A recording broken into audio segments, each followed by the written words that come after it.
আসসালামু আলাইকুম। Channel S digital থেকে আপনাদেরকে স্বাগতম। আমি সাথে সংযুক্ত আছি মোহাম্মদ সাইফুল ইসলাম। আমি এই মুহূর্তে দাঁড়িয়ে আছি শরীয়তপুর, চাঁদপুর, নরসিংহপুর যে ফেরিঘাটটি আছে সেই ফেরিঘাটটিতে। আমি একটি বিষয় আপনাদেরকে জানিয়ে রাখি, এই ফেরিঘাটটি একসময় খুব জমজমাট ছিল। দিনরাত ২৪ ঘন্টায় এখানে খুব জমজমাট ছিল, গাড়ি এবং যাত্রীতে ভরপুর ছিল। বর্তমানে এই ফেরিঘাটটিতে আপনার গাড়ির সংকটের কারণে ফেরিকে আমরা সবসময় ঘাটে দাঁড়িয়ে থাকতে দেখি। এটাও জানতে পেরেছি যে এই ফেরিঘাটে বর্তমানে গাড়ি সংকটের কারণে আপনার রাজস্ব হারাচ্ছে মাসে প্রায় ২ কোটি টাকার উপরে। তো আমরা এই ফেরি যেই গাড়ির সংকটের কারণে যেই রোটেশন অনুযায়ীও ফেরি চলছে এখন। এখানে বর্তমানে ছোট বড় ৬টা ফেরি আছে, এর ভিতরে রোটেশন অনুযায়ী ৩টা ফেরি চলে।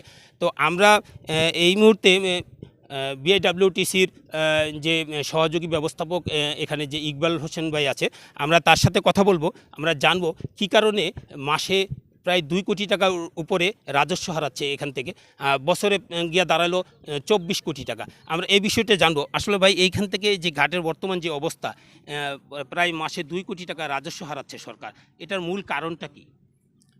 ধন্যবাদ ডিজিটাল চ্যানেলকে। সেটা হচ্ছে দেশের দক্ষিণ পূর্বাঞ্চলের অন্যতম মহাসড়কটি হচ্ছে শরীয়তপুর চাঁদপুর এই মহাসড়কটি। তো এখানে দেশের দক্ষিণাঞ্চল পূর্বাঞ্চল প্রায় ২১ জেলার সাথে এই যানবাহন চলাচল করে।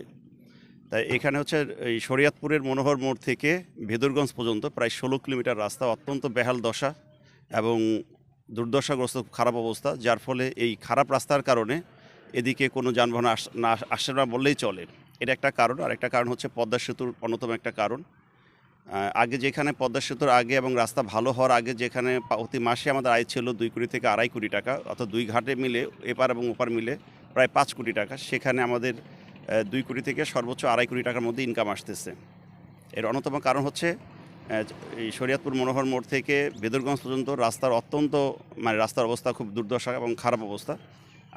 আপনি গতকালকে নিউজ করেছেন, গতকালকে একটি ট্রাক অ্যাক্সেল ভেঙে যাওয়ার কারণে প্রায় ১০ কিলোমিটার জ্যাম ছিল, প্রায় ৯ ঘন্টা পর্যন্ত কোনো যানবাহন এই ঘাটে আসতে পারে না।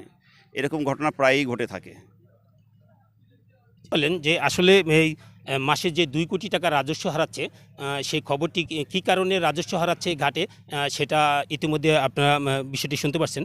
তবে একটা জিনিস ক্লিয়ার, যেটা শরীয়তপুর মনোহর বাজার থেকে এই নরসিংহপুর ফেরিঘাট পর্যন্ত এই রাস্তাটি যদি পূর্ণ সংস্কার করা হয়, এবং আমরা জানি ইতিমধ্যে যে 4 লেনের কাজ চলমান আছে, তবে জমি অধিগ্রহণের কারণে অনেক জায়গায় থমকে আছে এই কার্যক্রমগুলি।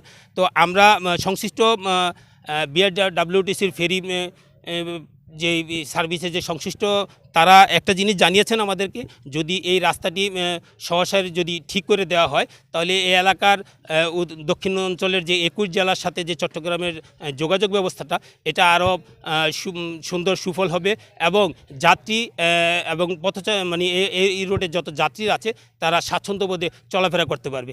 এই ছিল শরীয়তপুর, চাঁদপুর, নরসিংহপুর ফেরিঘাট থেকে সর্বশেষ খবর। মামাম, চ্যানেল এস, শরীয়তপুর।